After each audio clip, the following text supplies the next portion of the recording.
Pero yung ba dahil kung sino man yung mapipili ni Alden, yung kumaga okay sa'yo? Yes, okay sa akin.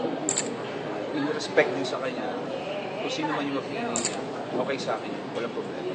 So hindi ka against kung halimbawa may nakita kung No, I'm not. masyadong ganda? Okay lang. Okay lang. Pero kayo mo So, mas mahal po niya. Basta Kayo naman dad, pinapayagan na ba kayo ni Alden na sabi mo nga kanina pang-date yung binigyan na nga ako ng pan-date eh. Okay na ba mag-date si daddy? Oo po naman, it's been 5 years and I'm sure kung yung mom ko rin nakikita niya to, I'm sure she would make a way na parang sabihin sa dad ko na have fun man. Parang morning time is over. So, basta, huwag na kami pababayaan ng mga kapatid ko. Kaya ako lang. It's been 5 years. It's 5 years na. O kamusta na ang love life mo naman? Po? Ikaw naman, ang bantay mo naman. Gulat ng gulat. Oo. Wala po akong time dyan. Talagang sa sobrang daming nangyayari ngayon sa career ko, it's the least of my priorities. So I don't look for it. I'll just wait na lang. Hindi ka ba in love sa kahit kanino? Wala na bang kuwang sa puso mo si Julian? Ay, naku. May nagpapatang. Naku. Basta ako po, focus sa career and wala po munang distractions. So, focus po ako. Tanungin natin siya, ano si Dad? Julian, saan ang si Dad? May puwang ba sa puso? Katulad ng sinabi ko kanina, kung sino yung magugustuhan niya, it's fine with me, okay lang ako.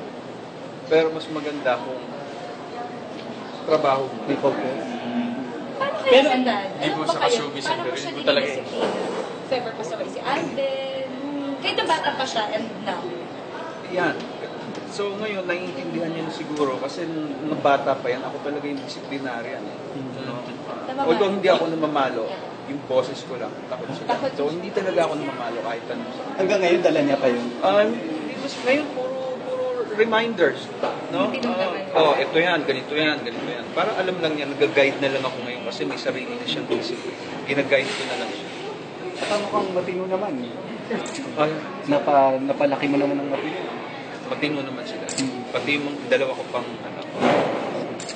and then going back to, siyempre kay Julian, parang ikaw lang din daw yung hinihintay na mag-make ng movie. Aba? May ganun ba? Ako, as of now, wala pa po akong plan sa ganyan. I'm not going to pursue love as of now. I'm not very serious with that. So, hindi ko po muna ipa-prioritize kasi I'm sure it's gonna be one of my distractions kapag pinurso ko yung love. Kasi priorities, career, family, and of course, si God. So, kasi pag pinasok mo yun, hindi pwedeng hindi mo siya ipa-prioritize. There's gonna be, dun sa tatlong top mo na priorities, may isang mawawala. So, ayoko po. Nagsimula yata ito doon sa pagsasabi mo na isa sa mga crush mo si Julian. Siguro parang napunta na sa ligawan, parang gano'n. Oo nga po, ayoko po kung bakit lumalim siya ng ganyan. At hindi mo na ba siya crush? What? Hindi mo na siya crush? Friends? Or friend? Opo. Iisang pa rin. Yeah, tayo siya tayo. Kahamot pa rin kayo. No, we don't. Actually, before naman po, we don't do that. Well, we just see each other sa Sunday shows. So may bago ka ng crush. Po? Puro love life naman. Seryoso, hindi ko pa pwedeng career na lang. Sige, career naman. Ayan, syempre, di ba, kaka-launch lang ng album. Yes. Kamusta naman yung As per Universal naman po, the album's doing fine. And then, ito nga po, malapit-lapit na rin po kami mag-conclude sa Mundo May Akin. And then, I'm gonna be doing a movie po with Robin Padilla and his direct Joyce Bernal, which is 10,000 hours. This coming December. Sa film fest, no? Pang Film Fest po. And then, Gano'n ka-excited? Of course, Robin Padilla. po, nung nag-storycon po kami with Eden, of course, portraying, wala pong audition na nangyari dito sa movie na to. Parang, nag-meeting lang po sila and then nabigyan po ako ng chance to portray one of the roles dun sa said movie. Then, excited, and so of course, challenge kasi another one step higher na naman po sa mga na-achieve ko. It's gonna be one very different siya sa mga roles na na-portray ko po before. Then, malayong-malayo sa The Road, sa Queen Academy, sa Panday. Action siya, medyo action, and at the same time, it's for the country. It's inspired by a true story. So, bali, parang handpick ka rito ng Direct Joyce ba? Hindi ko po alam eh, pero basta sinabihan na lang po ako na you're gonna do a part dun sa movie, then nag-story po kami, look test, and then yung shoot po namin will start, actually kahapon po nag-start na sila, June 17. Pero ako po siguro late mga first or second week of July.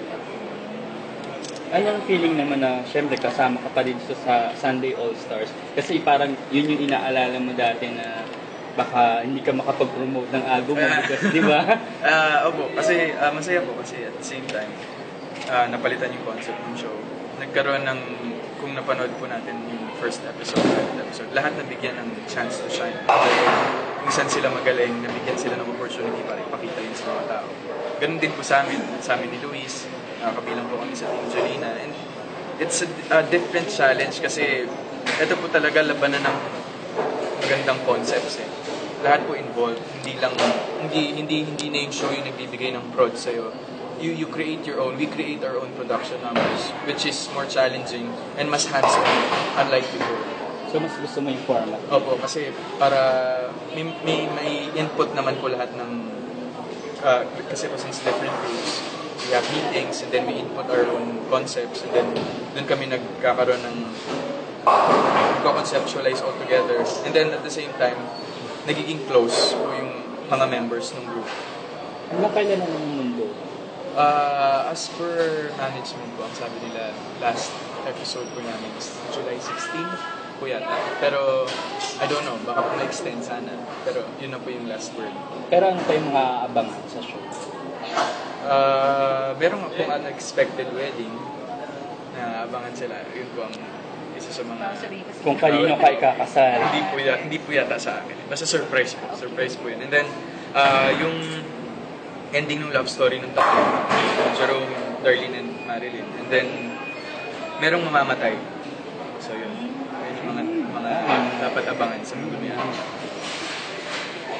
Daddy! Daddy, show mo.